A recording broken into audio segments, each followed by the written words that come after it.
कहानी की शुरुआत में हमें एक बेहद खौफनाक रेगिस्तान दिखाया जाता है। एक ऐसी जगह जहां जिंदगी और मौत के बीच बस एक पतली सी लकीर है। यहाँ ऐसे लोगों को भेज दिया जाता है जो आम समाज के लिए या तो बेकार हो चुके होते हैं या फिर इतने खतरनाक कि उन्हें आम इंसानों के बीच रखना मुमकिन नहीं होता। इस रेगिस्तान के एक तरफ है कंफर्ट जोन होता है, जहाँ खाने पीने, रहने और पहनने की हर सुविधा मौजूद है। लेकिन इस चमक दमक के पीछे छुपे हैं ऐसे राज जो किसी जहन्नुम से कम नहीं। और दूसरी तरफ हैं वे लोग जो भूख और मजबूरी के चलते नरभक्षी बन चुके हैं। इनके पास न खाने को कुछ है, न पीने के लिए पानी। इसलिए जो भी इन्हें मिलता है उसे मार कर खा जाते हैं, फिर चाहे वह इंसान ही क्यों ना हो। इसी बीहड़ रेगिस्तान में आज एक लड़की को छोड़ दिया जाता है जिसका नाम है आर्लेन। और यहीं से शुरू होती है ये खौफनाक कहानी। आर्लेन को यहाँ छोड़ने के लिए दो पुलिस ऑफिसर आते हैं, क्योंकि आर्लेन ने कुछ ऐसे अपराध किए हैं जिनकी कोई सजा तय नहीं की जा सकती।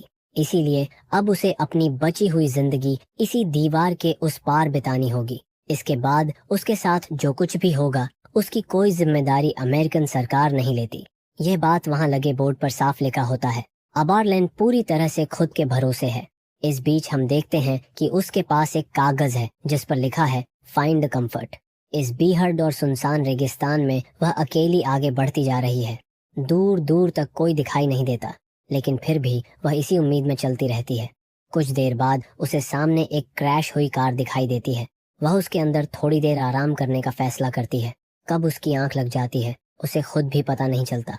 अचानक किसी के आने की आवाज से उसकी नींद खुल जाती है। वह देखती है कि कुछ अनजान लोग हाथों में हथियार लिए उसकी तरफ बढ़ रहे हैं। उनके चेहरों पर हैवानियत साफ झलक रही होती है। आर्लेन भागने की कोशिश करती है, लेकिन अब बहुत देर हो चुकी होती है। वे लोग उसे पकड़ लेते हैं और मारकर बेहोश कर देते हैं। जब आर्लेन को होश आता है तो वह खुद को हाथ पैर बंधा हुआ पाती है। आसपास देखने पर पता चलता है कि उसे एक क्रैश हुए प्लेन के अंदर कैद करके रखा गया है। तभी वहां एक औरत आती है जो बिना किसी हिचक के आर्लेन के हाथ और पैर काट देती है और फिर उन्हें अपना सुबह का नाश्ता बना लेती है। जी हाँ, आपने बिल्कुल सही सुना, सुबह का नाश्ता। क्योंकि यही वे लोग हैं जिनके बारे में हमने शुरुआत में बात की थी, नरभक्षी। असहनीय दर्द के कारण आर्लेन वहीं बेहोश हो जाती है, लेकिन किसी को उसकी जरा भी परवाह नहीं होती। इसके बाद हम इस पूरे नरभक्षी परिवार को देखते हैं जो संख्या में काफी बड़ा है। ये लोग अपनी फिटनेस का बहुत ध्यान रखते हैं, लेकिन साथ ही इन्होंने कुछ इंसानों को कैद करके भी रखा हुआ है ताकि इनके खाने में कभी कोई कमी न पड़े। इसी बीच हम अपने दूसरे किरदार जेसन को देखते हैं जो इसी नरभक्षी ग्रुप का हिस्सा है। जेसन का एक छोटा सा परिवार भी है जिसके साथ आगे चलकर बहुत कुछ गलत होने वाला है। अब कहानी का रुख जाती है कंफर्ट जोन की ओर। यहाँ की जिंदगी बिल्कुल उल्टी है। यहाँ हर तरह की सुविधाएं मौजूद हैं, खाने के लिए भरपूर खाना, पीने के लिए साफ पानी, कुल मिलाकर यहाँ किसी चीज की कमी नहीं है। इधर आर्लेन नोटिस करती है कि उसे एक काल कोठरी जैसी जगह में बंद करके रखा गया है जो शायद इन लोगों का स्टोर रूम है। तभी उसे ऊपर से किसी की दिल दहला देने वाली चीख सुनाई देती है। उस आवाज को सुनकर वह डर के मारे अपने पूरे शरीर पर अपना ही वेस्ट लपेट लेती है। अगले दिन वही लेडी उसे लेने के लिए आती है। आर्लेन के शरीर पर लगी गंदगी देखकर वह घिन से भर जाती है और तुरंत पीछे हट जाती है। लेकिन खाना तो इन्हें खाना ही है, इसीलिए वह पानी लेने चली जाती है। इसी दौरान आर्लेन वहां पड़ी एक लोहे की रॉड चुपचाप अपने पास छुपा लेती है। जैसे ही वह लेडी वापस आती है, आर्लेन उस पर जोरदार हमला करती है और उसे जान से मार देती है। उसे ऐसा करते हुए पास ही बंद एक कैदी देख लेता है, लेकिन वह कुछ बोल नहीं पाता क्योंकि इन लोगों ने उसकी जुबान उसी सुबह नाश्ते में खा ली होती है। खैर, अब आर्लेन वहां से एक स्केटबोर्ड चुराती है और जान बचाकर भाग निकलती है। वह स्केटबोर्ड पर लेटकर काफी दूर तक निकल जाती है, लेकिन ज्यादा देर तक नहीं। अब वह पूरी तरह थक चुकी होती है। आखिरकार वह वहीं रुक जाती है। तभी उसके पास एक बूढ़ा आदमी आता है जिसके हाथ में एक ट्रॉली होती है। वह आर्लेन को ट्रॉली पर लात मारकर बैठाता है और उसे खींचते हुए कंफर्ट जोन के गेट तक ले आता है। दरअसल वह आदमी बहुत बूढ़ा है, इसीलिए अभी तक आजाद घूम रहा है। अगर वह जवान होता तो अब तक किसी की प्लेट में होता। जब कंफर्ट जोन के लोग आर्लेन को इस हालत में देखते हैं तो तुरंत समझ जाते हैं कि यह काम नरभक्षियों का ही है। वे उसे अंदर ले जाते हैं, उसकी मरहम पट्टी करते हैं और रहने के लिए उसे एक घर भी देते हैं। आर्लेन अगले 5 महीने वहीं रहती है। अब हम उसे पहले से काफी बेहतर हालत में देखते हैं। उसे एक प्लास्टिक की टांग भी मिल चुकी होती है और अब वह यहाँ सुकून की जिंदगी जी रही होती है। दूसरी ओर हम फिर से जेसन के पास लौटते हैं।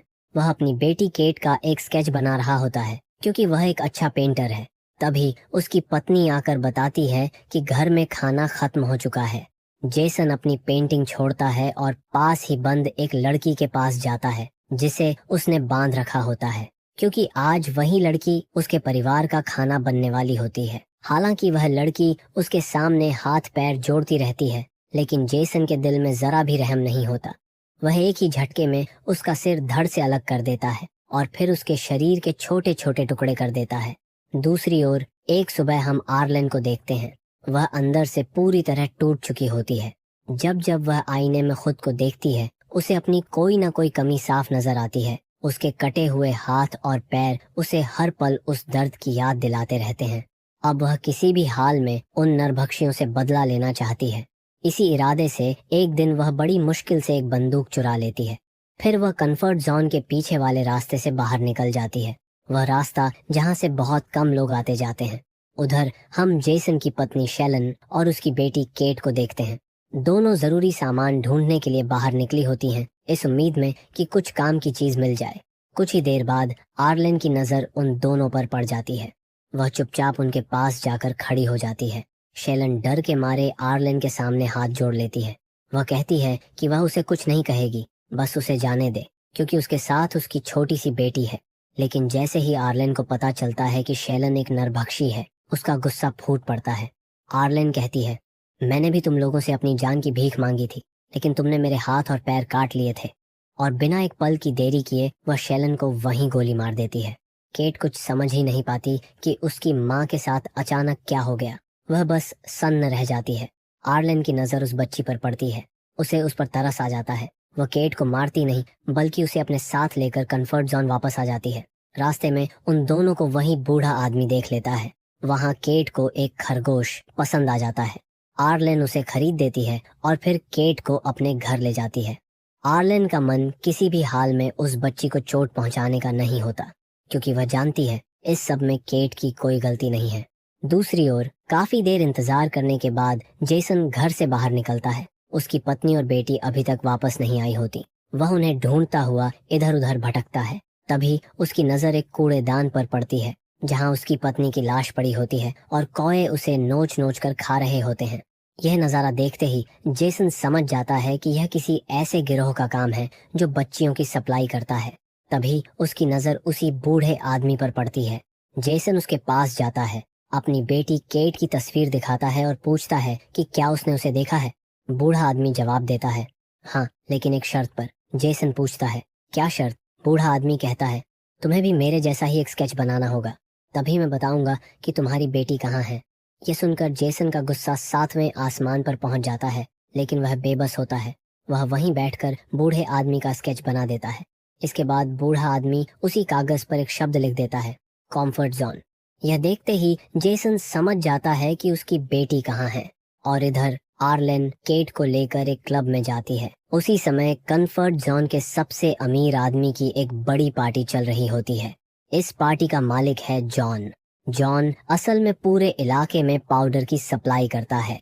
पाउडर से आप समझ ही गए होंगे कि मैं किस चीज की बात कर रहा हूँ। उसी से एक टैबलेट बनती है जिसे खाने के बाद इंसान एक अलग ही दुनिया में पहुंच जाता है। आर्लेन भी वही टैबलेट ले लेती है। इसी दौरान हम केट को देखते हैं। उसके हाथ से उसका रैबिट छूट जाता है और उसे पकड़ने के लिए वह उसके पीछे पीछे चली जाती है। तभी उसके सामने जॉन आ जाता है। वह केट को देख लेता है और उसे अपने साथ अंदर ले जाता है। दरअसल जॉन इस पूरे इलाके का मेयर भी होता है, इसीलिए वहाँ मौजूद कोई भी इंसान उसे रोकने की हिम्मत नहीं करता। उधर आर्लेन पर उस पाउडर का असर शुरू हो चुका होता है। उसके आसपास की दुनिया उसे बेहद खूबसूरत लगने लगती है, लेकिन फिर भी वह केट को ढूंढती रहती है। होश पूरी तरह से खो चुकी आर्लेन उसे ढूंढते ढूंढते पार्टी से बाहर निकल जाती है। चलते चलते वह इतनी दूर निकल जाती है कि उसे खुद भी एहसास नहीं होता। उसे यह तक पता नहीं चलता कि उसके बिल्कुल पास जेसन खड़ा है। जब अगली सुबह उसकी आंख खुलती है तो वह देखती है कि उसके सामने जेसन खड़ा है। जेसन के हाथ में आर्लेन का आर्टिफिशियल पैर होता है, जिसके बिना वह चल भी नहीं सकती। इसी बीच जेसन उसे अपनी बेटी केट का स्केच दिखाता है और पूछता है कि क्या उसने इस बच्ची को कहीं देखा है। डर के मारे आर्लन झूठ बोल देती है, नहीं, मैंने इसे कहीं नहीं देखा। वह झूठ इसलिए बोलती है क्योंकि अगर जेसन को सच्चाई पता चल गई तो वह उसे जिंदा नहीं छोड़ेगा। लेकिन जेसन को आर्लन की जरूरत भी होती है, क्योंकि अगर कोई भी नरभक्षी कन्फर्ट जॉन के पास भी आता है तो उसे वहीं गोली मार दी जाती है। इसीलिए जेसन आर्लन के सामने एक डील रखता है। वह कहता है, मैं तुम्हें सही सलामत कन्फर्ट जोन के अंदर छोड़ दूंगा और तुम्हें कोई नुकसान नहीं पहुंचाऊंगा, लेकिन बदले में तुम मुझे अंदर से मेरी बेटी को ढूंढ कर ला कर दोगी। वह उसे साफ चेतावनी भी देता है, अगर तुमने जरा सी भी चालाकी की तो मैं तुम्हें दुनिया के किसी भी कोने से ढूंढ लाऊंगा और फिर तुम्हें छोटे छोटे टुकड़ों में काट कर खा जाऊंगा। आर्लन ये डील मानने को मजबूर हो जाती है, क्योंकि वह कंफर्ट जोन से काफी दूर आ चुकी होती है और अकेले वापस जाना उसके लिए बेहद खतरनाक था। कुछ दूर आगे बढ़ने पर उनके सामने एक आदमी आता है। वह उसी नरभक्षी खानदान का हिस्सा होता है, यानी वह भी एक नरभक्षी है। वह जेसन से सौदा करता है, इस लड़की का पैर मुझे दे दो और बदले में मैं तुम्हें पेट्रोल दूंगा। जेसन मना कर देता है, क्योंकि अगर उसने ऐसा किया तो उसकी बेटी उसे कभी नहीं मिल पाएगी। यह सुनकर वह आदमी कहता है, देख भाई, मुझे बहुत भूख लगी है, मैं तो इस लड़की को लेकर जाऊंगा, अगर रोकना है तो आकर मुझसे लड़ ले। अब यहाँ अचानक कुछ ऐसा होता है कि जेसन आर्लन को उसके हवाले कर देता है और पेट्रोल लेकर वहां से जाने लगता है। आर्लन चीखती चिल्लाती है, लेकिन किसी को कोई फर्क नहीं पड़ता। जैसे ही वह आदमी पीठ घुमाता है, जेसन पीछे से आकर उस पर चाकू से वार करता है।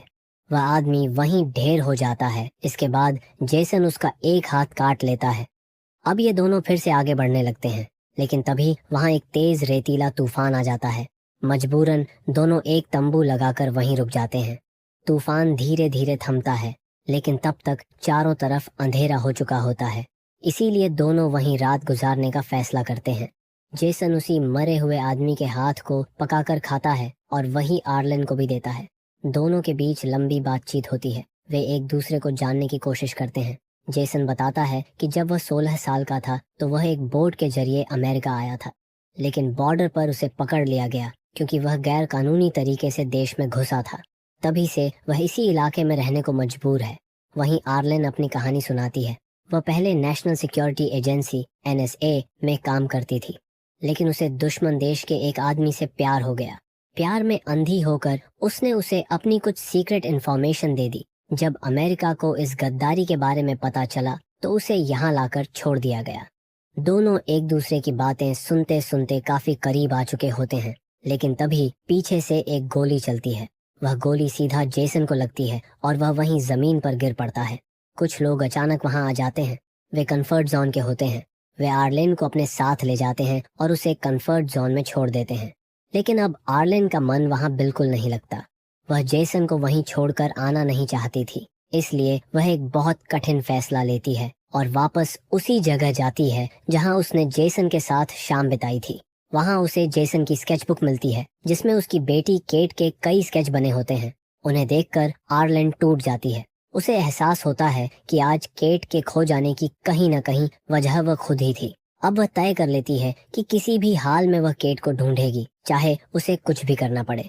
वह वापस कंफर्ट जोन आती है और हर किसी से केट के बारे में पूछती है, लेकिन किसी को भी उस बच्ची के बारे में कोई जानकारी नहीं होती। इधर वही बूढ़ा आदमी दूर आसमान में उड़ते हुए कुछ कौमों को देखता है। उसे शक होता है कि शायद वहाँ कोई जानवर मरा पड़ा है। वह दौड़ते हुए वहाँ पहुँचता है, लेकिन वहाँ उसे जेसन बेहोशी की हालत में पड़ा मिलता है।